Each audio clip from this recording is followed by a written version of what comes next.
बोलिए श्री सद्गुरुदेव भगवान की जय, सच्चे दरबार की जय। गुरु प्यारे साधकों, आज फिर मैं आप सबके लिए एक अनोखा, एक प्यारा सा एक अनुभव लेके आया हूँ, जो कि है विश्वनाथ पाल जी का, जो रहने वाले हैं देहरादून भारत से। और ये जो अखंड ज्ञान है, ये जो अनुभव है, ये है 2010 की सितंबर माह की अखंड ज्ञान का अनुभव, जिसका टाइटल है कि तेरी मेहरबानियों का है बोझ इतना। कि एक शिष्य अपने सद्गुरु के लिए कैसे भाव, कैसी श्रद्धा रखता है, वो हम इस अनुभव के माध्यम से श्रवण करेंगे। कैसे गुरु महाराज जी हमारा जीवन बदल देते हैं अनुभवों के माध्यम से। हाँ, आशा करता हूँ कि आपका जीवन भी इन अनुभवों के माध्यम से अवश्य बदले। इसलिए गुरु प्यारे साधकों, आप इन अनुभवों को अंत तक अवश्य श्रवण किया करें, ताकि इनके माध्यम से जो हमें संदेश प्राप्त होना होता है, वो सब संदेश आपको प्राप्त हो। तो बिना किसी देरी के चलिए स्टार्ट करते हैं आज का ये अनुभव। वो लिखते हैं कि मैं लखनवाड़ा देहरादून का रहने वाला हूँ। बचपन से ही भगवान में बहुत आस्था थी। पूजा पाठ, कर्म कांड, व्रत इत्यादि मैं किया करता था। घर के नज़दीक कोई भी रामकथा या भजन कीर्तन का कार्यक्रम होता तो उसे सुनने के लिए समय जरूर निकालता। एक दिवस एक टेम्पो पर बैनर पोस्ट लगाकर वह कैसेट चलाकर एक रामकथा का प्रचार किया जा रहा था। यह रामकथा हमारे ही इलाके में दिव्य ज्योति जागृति संस्थान द्वारा की जाने वाली थी। मैं अपनी पत्नी और बच्चों के साथ इसे सुनने के लिए पहुंचा।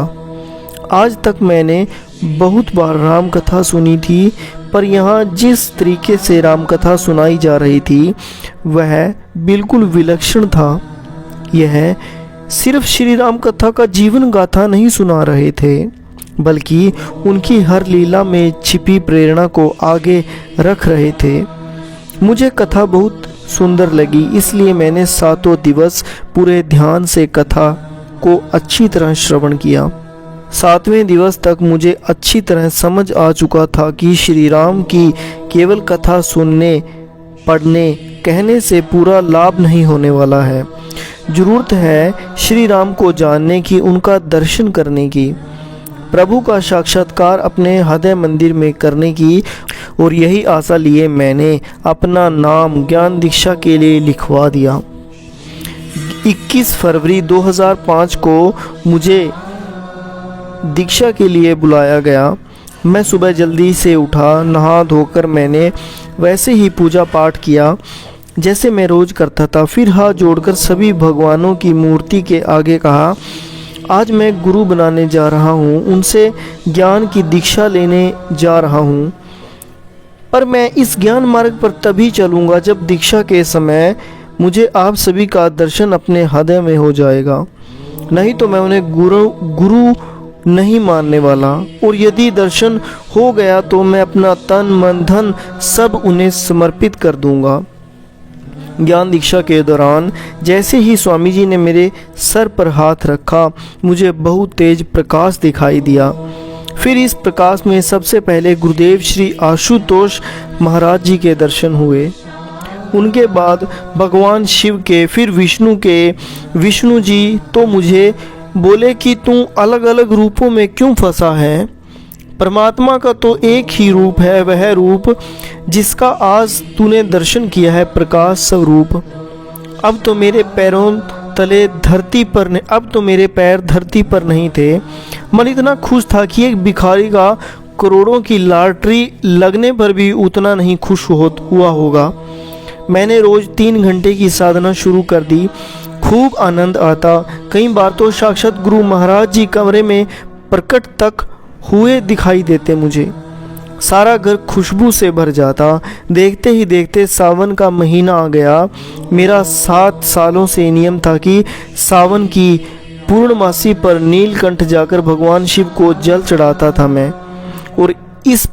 और इस बार भी नीलकंठ जाने की तैयारी करने लगा। मेरी पत्नी, उन्होंने भी महाराज जी से ब्रह्म ज्ञान लिया हुआ था। उन्हें कहा कि आप 2 दिन जाकर इतनी दूर जाओगे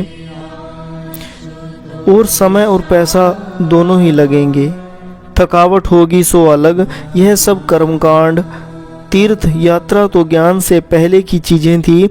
अब तो गुरु महाराज जी की कृपा से हमें इतना महान ब्रह्म ज्ञान मिला है, हम घर बैठे ही सारे तीर्थों पर जाने का पुण्य कमा सकते हैं। बस जरूरत तो है पूरे भावना के साथ साधना में बैठने की। मेरी माने तो आप कहीं मत जाओ, घर बैठकर ही साधना करो। मुझे उनकी बात जच गई। मैं साधना में बैठ गया। करीब 1 घंटे के बाद मुझे अनुभव हुआ। मैंने देखा कि मेरे कमरे का दरवाज़ा खुला और गुरु महाराज जी अंदर आए। फिर बोले, नीलकंठ जाना चाहता है ना तू, तो चल।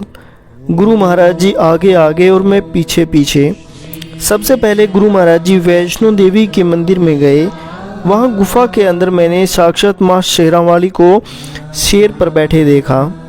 मैंने उनके आगे माथा टेका, फूल फल चढ़ाए। महाराज जी मुझे देखकर मुस्कुराते रहे। फिर महाराज जी ने मुझे हरिद्वार ले गए। मैंने हर की पौड़ी पर स्नान किया और फिर हम नीलकंठ पहुँचे। वहाँ मैंने शिवलिंग पर जल चढ़ाया। जैसे ही जल चढ़ाकर खड़ा हुआ तो महाराज जी अंतर्ध्यान हो गए। मैंने झट आंखें खोली। मुझे विश्वास ही नहीं हुआ कि मैंने वैष्णो देवी और नीलकंठ की यात्रा साधना में की। बिल्कुल ऐसा ही लग रहा था जैसे मैं अभी अभी वहाँ से शरीर होकर आया हूँ। मैंने महाराज जी को कोटि कोटि धन्यवाद दिया और तब से मेरा मन चित्त आत्मा में यह सत्य हमेशा के लिए ठहर गया है कि महाराज जी द्वारा दिया गया ब्रह्म ज्ञान ही साधना की सबसे बड़ा तीर्थ है, सबसे बड़ा धाम है, पुण्य मुक्ति का साधन है। गुरु प्यारे साधकों, ये अनुभव अभी है, आगे है ये अनुभव। समझाते हैं, क्या कहते हैं, उससे पहले हम जो अभी तक हमने पढ़ा हम उस पर एक नज़र डालेंगे कि गुरु महाराज जी ने हमें कितना अच्छा एक संदेश एक साधक के लिए दिया।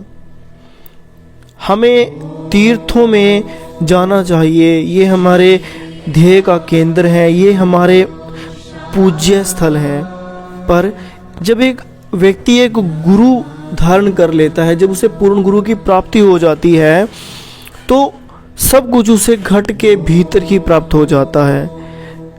क्योंकि कहा भी गया है कि ई घट चंदा ई घट तारे ई घट बैठे सिरजनहारे, कि इस घट के अंदर सब कुछ ही है। प्रभु हमें सब कुछ यहीं पर हमें प्राप्त हो जाता है अपने घट के अंदर, क्योंकि पूरा ब्रह्मांड ही हमारे अंदर है। उस ब्रह्मांड का जो हमें दर्शन करा दे वो पूर्ण गुरु इतना सामर्थ्य रखते हैं। बस हमें भी इसके अंदर हमने एक बात और ध्यान देने योग्य है कि वो बताते हैं कि वो लगातार 3 घंटे साधना किया करते थे। पर क्या हमारे अंदर आज इतना सहनशीलता है, हमारे अंदर इतना हमारी इच्छा शक्ति है कि हम 1 घंटा भी गुरु महाराज जी को दे सकें? हम चाहते ही नहीं हैं कि हमें पता है जब हमें सब कुछ विधि भी प्राप्त है, सब कुछ प्राप्त है, फिर हम क्यों गुरु महाराज जी के लिए ध्यान क्यों नहीं करते? हमें चाहिए कि हम गुरु महाराज जी के लिए ध्यान करें, अपनी मुक्ति के द्वार खोलें। हमारे पास मनुष्य जीवन भी है, सब कुछ है, हमें स्वयं की कृपा की जरूरत है। हम अपने ऊपर कृपा क्यों नहीं करते? हम दूसरों से कृपा की उम्मीद सदा रखते हैं कि ये फलां देव हमारे ऊपर कृपा कर दे, वो हमारे ऊपर कृपा कर दे, महाराज जी हमारे गुरु तो हमारे ऊपर कृपा सदैव कर रहे हैं।